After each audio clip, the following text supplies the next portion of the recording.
Hello అండి. నేను మీ మధుకూరి నానమ్మనండి. ఈరోజు పనసకాయ బిర్యానీతోటి మీ ముందుకొచ్చేసింది మీ నానమ్మ.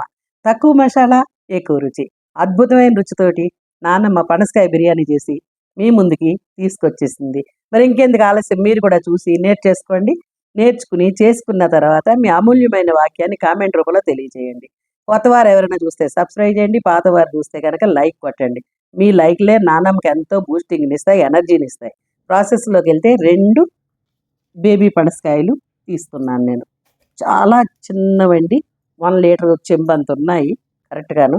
2 పనసకాయలు. ఇలా తీసుకోవాలన్నమాట. పైన స్కిన్ తీసేయాలి. బరకగా ఉంటుంది కాబట్టి, ఆ బరకగా ఉన్న స్కిన్ అంతా తీసేసుకోవాలి. ఇమ్మీడియేట్‌గా బ్లాక్ వచ్చేస్తుంది. పనసకాయకున్న గుణం అదే. చాలా తొందరగా నల్లబడిపోతుంది. ఇమ్మీడియేట్‌గా కొంచెం ఆయిల్ రాసుకొని, కొంచెం ఉప్పు, పసుపు రాసేసి పనసకాయని పక్కన పెట్టుకోవాలి. మళ్ళీ ఇంకొక బేబీ పనసకాయని ఇలాగా స్కిన్ అవుట్ చేస్తున్నాను. స్కిన్ అవుట్ చేసేస్తే పనసకాయ మనం పోసుకోవడానికి ఈజీగా ఉంటుంది. ఆ పనసకాయ నల్లబడకుండా పసుపు, ఆయిలు, ఉప్పు అప్లై చేసి పక్కన పెట్టాను. ఇప్పుడు కూడా పనసకాయ మీద ఆయిల్ వేసి ఉప్పు, పసుపు రాశాను చూడండి. ఇప్పుడు మనం ముక్కలు కట్ చేసుకుందాం. ఎంత బాగుంటుందోనండి బేబీ పనసకాయతోటి పనసకాయ బిర్యానీ చేసి చూడండి. చాలా ఈజీ రెసిపీస్ నానమ్మ, ఇవన్నీ ఈజీ రెసిపీస్. చాలా తేలికగా తక్కువ మసాలాతోటి వండేసుకోవచ్చు. నానమ్మ ఏది చేసినా ట్రై చేయండి. ట్రై చేస్తేనే కదా నానమ్మ చేసిన వంట ఎలా ఉన్నది అన్నది మీకు అర్థమవుతుంది. చాలా తేలికగా, చాలా తక్కువ మసాలాతోటి చాలా చాలా రుచిగా వండేసుకోవచ్చు. ఇలా రౌండ్ల కింద కట్ చేసుకుని ఒక చక్కెర 6 పీసులు అవుతుందన్నమాట. ఇలా మళ్ళీ మరింత కొంచెం ఆయిలు, పసుపు వేసుకుని ముక్కలకి అప్లై చేసుకుని కాయలు కోసుకున్నవి పక్కన పెట్టుకోవాలి. మళ్ళీ ఇంకొక కాయని కట్ చేసుకుందాం. దీన్ని ఇలా పక్కన పెట్టుకుంటే నల్లబడకుండా ఉంటుందన్నమాట. పసుపు, ఉప్పు పట్టిస్తే చూడండి, లేయర్గా కనిపిస్తుంది, హోల్స్గా. పనస్తోనలు అందులో రెడీ అవుతుంది. ఇది బేబీ పనసకాయ. ఆ హోల్స్లోనేమో తొనలు రెడీ అవుతాయి. ఈ లైన్స్ అన్నీ పీచ్ అన్నమాట. ఇప్పుడు 1 స్పూన్ అల్లం వెల్లుల్లిపాయ పేస్ట్ వేసాను, 1 స్పూన్ కారం, 1 స్పూన్ బిర్యానీ మసాలా, 1 కప్పు పెరుగు, పావు లీటర్ పెరుగు అన్నమాట. ఇప్పుడు 1 గుప్పుడు పుదీనా ఇలా కట్ చేసేసుకోవాలి నైస్గాను. 1 గుప్పుడు కొత్తిమీర కూడా ఇలా కట్ చేసేసుకుంటే బాగుంటుంది.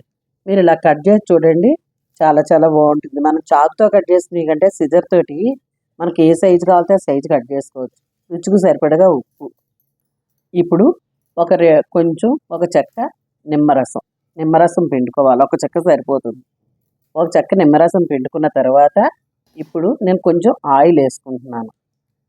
ఆయిల్ వేసుకున్న తర్వాత ఇదంతా మిక్స్ చేసేసుకోవాలి. ఇలా బాగా మిక్స్ చేసేసుకుని, ఎంత బాగా అంటే మొత్తం అంతా కలవాలి. అలా కలిసినప్పుడే పనసకాయ ముక్కలకు కరెక్ట్గా పడుతుంది ఉప్పు, కారం అది. ఇప్పుడు పనసకాయ ముక్కలు ఇందులో వేసేసుకోవాలి. పనసకాయ ముక్కలు ఇందులో వేసేసుకుని బాగా కింద నుంచి పైకి, పైనుంచి కిందకి ఉప్పు, కారం అంతా బాగా పట్టించాలన్నమాట. ఎంత బాగా అంటే బాగా ముక్కకి లోపల చొచ్చుకెళ్ళాలి. కారం, ఉప్పు అలా వెళ్ళినప్పుడే ఉప్పు, కారం పడుతుంది. దీన్ని 4 అవర్స్ పక్కన పెట్టేసుకుందాం. తర్వాత ఒక కాయకి 1 గ్లాసు బాస్మతి రైస్, చిన్న కాయ. అప్పుడు 2 కాయలు తీసుకున్నాను కాబట్టి 2 కాయలకి 2 గ్లాసులు బాస్మతి రైస్ తీసుకున్నాను. 2 సార్లు ఒడిసేసుకుని పక్కన పెట్టేసుకుని మామూలుగా వాటర్ పోసేసుకుని మనం పక్కన పెట్టేసుకోవాలన్నమాట. ఇలా ట్రై చేయండి, చాలా బాగుంటుంది. ఇప్పుడు మళ్ళీ నీళ్లు పోసుకుని 1 అవర్ ఊరితే బిర్యానీ చాలా బాగా వస్తుంది. ఇలాగా పక్కన పెట్టేసుకున్న తర్వాత పొయ్యి అంటించి మూకుడు పెట్టుకుని 6 స్పూన్లు ఆయిల్ వేసాను. 1 గుప్పుడు ఫ్రైడ్ ఆనియన్ చేసుకోవడానికి ముందు 1 గుప్పుడు ఆనియన్ చీలికలు వేసాను. వేసి ఇవి బాగా 5-6 నిమిషాలు పడుతుంది ఇలా ఫ్రైడ్ ఆనియన్ అవడానికి. అయిన తర్వాత బాగా బ్లాక్గా వచ్చిన తర్వాత ఫ్రైడ్ ఆనియన్ తీసేసుకొని పక్కన పట్టుకోవాలి. పనసకాయ బిర్యానీకి ఖచ్చితంగా ఫ్రైడ్ ఆనియన్ కావాలి. అప్పుడే పనసకాయ బిర్యానీ మంచి టేస్టీగా ఉంటుంది. ఇప్పుడు ఫ్రైడ్ ఆనియన్ దాంట్లో గరం మసాలా, స్టారు, లవంగ మొగ్గలు, చెక్క, మనకు మసాలా మీరు తినేదాన్ని బట్టి వేసుకోవచ్చు అన్నమాట. ఇలా గరం మసాలా వేసేసుకుంటే ఫ్రైడ్ ఆనియన్లో భలే ఉంటుంది. 1 ఆనియన్ వేసాను. పనసకాయ బిర్యానీలో 1 ఆనియన్ వేయండి, భలే ఉంటుంది. 1 గుప్పుడు ఉల్లిపాయ ముక్కలు, చీరికలు, 4 పచ్చిమిరపకాయలు వేసానన్నమాట. ఇలా వేసి బాగా వేగనివ్వాలి. బాగా అంటే రెడ్ షేడ్ రావాలి. రావాలంటే కొంచెం ఉప్పు వేస్తే బాగా మగ్గుతుంది. ఒక స్పూన్ అల్లం వెల్లుల్లిపాయ పేస్ట్ వెయ్యాలి. ఉప్పు వేసినప్పుడు ఆనియన్ బాగా మగ్గుతుందన్నమాట. కొంచెం బ్రౌన్ షేడ్ వస్తుందన్నప్పుడు అల్లం వెల్లుల్లిపాయ పేస్ట్ ఇలాగ ఒక స్పూన్ వేసుకోవాలి. ఒక స్పూన్ నేను పనసకాయ ముక్కల్లో వేశాను. ఒక స్పూన్ ఇందులో వేశాను. తక్కువ మసాలా, మసాలా ఏమీ హెవీగా ఎయ్యక్కర్లేదు. ఇప్పుడు బేబీ టమోటాలు 4 బేబీ టమోటాలు కోసానన్నమాట. బేబీ టమోటాలు అయితే ఎక్కువ పులుపు ఉండదు, ఎక్కువ స్వీటు ఉండదు. చాలా బాగుంటుంది పనసకాయ బిర్యానీకి. ఇప్పుడు బేబీ టమాటాలు వచ్చే టైం చాలా బాగుంటుంది. ఇప్పుడు మనం పుదీనా వేసుకుందాం కొంచెం. కొంచెం పుదీనా ఏమో నేను ముందు మ్యారినేట్ చేసినప్పుడు వేసాను. ఇప్పుడు మళ్ళీ కొంచెం పుదీనా వేసానన్నమాట. పుదీనా వేసేసి బాగా కొంచెం సేపు వేగి టమోటాలు మగ్గిన తర్వాత ఇలా పనసకాయ ముక్కలు వేసేయాలి. మ్యారినేట్ చేసి పెట్టుకున్న పనసకాయ ముక్కలు అందులో వేసేసి బాగా తిప్పాలి. బాగా అడుగు నుంచి గ్రేవీ అంతా పైకి రావాలి. ముక్కలు అడుక్కెళ్ళి ముక్కలకు బాగా పట్టాలి. ఈ 4 అవర్స్ ఊరేటప్పటికి ముక్కలకు ఉప్పు, కారం పట్టి భలే ఉంటుందండి. బిర్యానీ చేస్తే అద్భుతంగా ఉంటుంది. ఇప్పుడు నేను 2 స్పూన్లు ధనియాల పౌడర్ వేస్తున్నాను. 2 స్పూన్లు ఫుల్ స్పూన్ ధనియాల పౌడర్ వేయండి. అద్భుతంగా ఉంటుంది. ధనియాల పౌడర్ మైల్డ్ చేస్తుంది.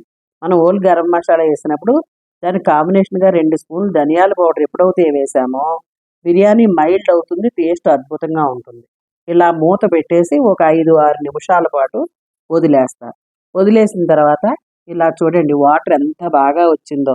పెరుగులో ఉన్న వాటరు, పనసకాయలో ఊరింది, స్వెట్టింగు, ఆవిరి పట్టింది అంతా బాగా పనసకాయ ముక్క బాగా 50% ఉడికిపోయింది. 50% ఉడికిన తర్వాత నేను రైస్ కుక్కర్‌లో చేస్తున్నాను పనసకాయ బిర్యానీ. రైస్ కుక్కర్‌లోకి మార్చుకున్నాను. రైస్ కుక్కర్‌లోకి మార్చుకున్న తర్వాత రైస్ కుక్కర్‌లో కూడా నేను ఇలాగ ఒక 10 నిమిషాలు వదిలేస్తాను. వామ్‌లో ఉడుకుతా ఉంటుంది. ఇప్పుడు మళ్ళీ ఒక చెక్క నిమ్మకాయ పిండాలి ఇలాగా.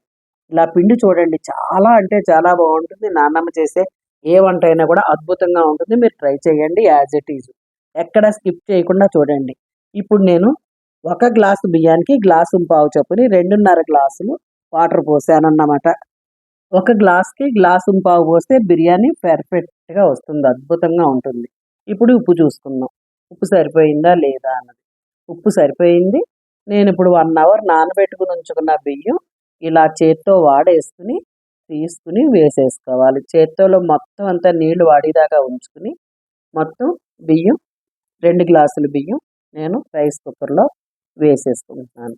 ఇలా వేసుకున్న తర్వాత చాలా స్లోగా అడుగు నుంచి పైకి, పైనుంచి అడుక్కి కదపాలి. బియ్యం ఇరిగిపోతాయి.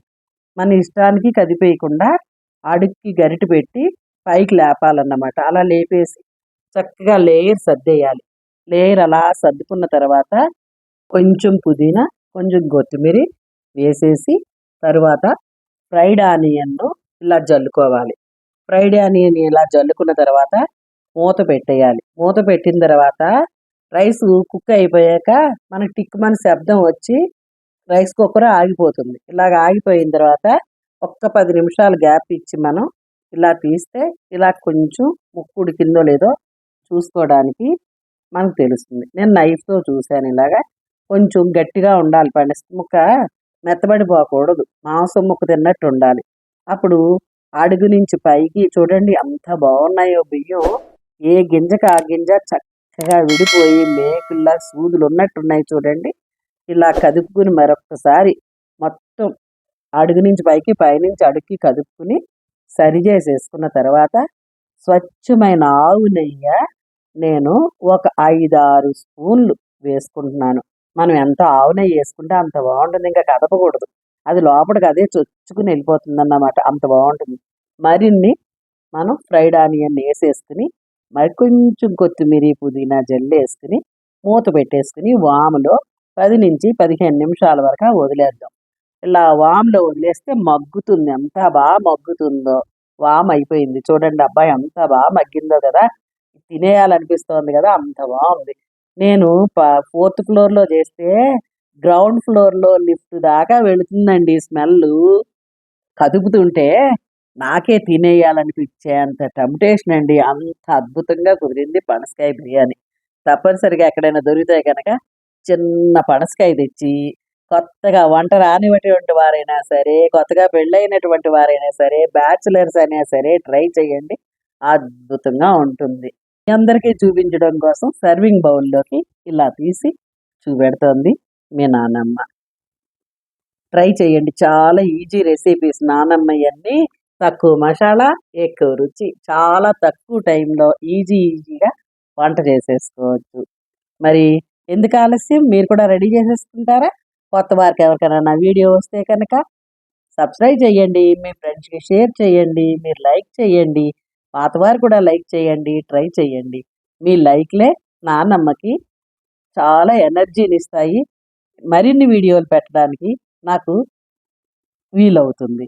మీరు లైక్ చేసే కొలది నాన్నమ్మకి ఎనర్జీ లెవెల్ పెరుగుతూనే ఉంటుంది. మరిన్ని వీడియోస్ తోటి మీ నాన్నమ్మ మీ ముందుకి వస్తూనే ఉంటుంది. చాలా చాలా రెసిపీస్ చూపిస్తుంది మీ నాన్నమ్మ. అంటే మీకు రావని కాదు, ఏదో ఒక చిన్నది ఉంటుంది లోపం, అది వేస్తే రుచి అద్భుతం మరింత పెరుగుతుంది. ఆ చిన్నది ఉంటుంది, ఆ చిన్నదే నానమ్మ చూపించే టిప్పు. నానమ్మ చేసేటప్పుడు చూడండి, ప్రతి మనిషికి ఒక్కొక్క టిప్ ఉంటుంది. చిన్న చిన్నవి ఏవో ఉంటాయి. ఆ ఒక మనిషికి కలర్స్ డిఫరెంట్ ఉన్నట్టే వంటలు కూడా డిఫరెంట్ ఉంటాయి. అలాగే వంట కూడా అన్నమాట. చిన్న చిన్న టిప్స్ తోటి మరొక వీడియో తోటి మీ ముందుంటుంది మీ నానమ్మ.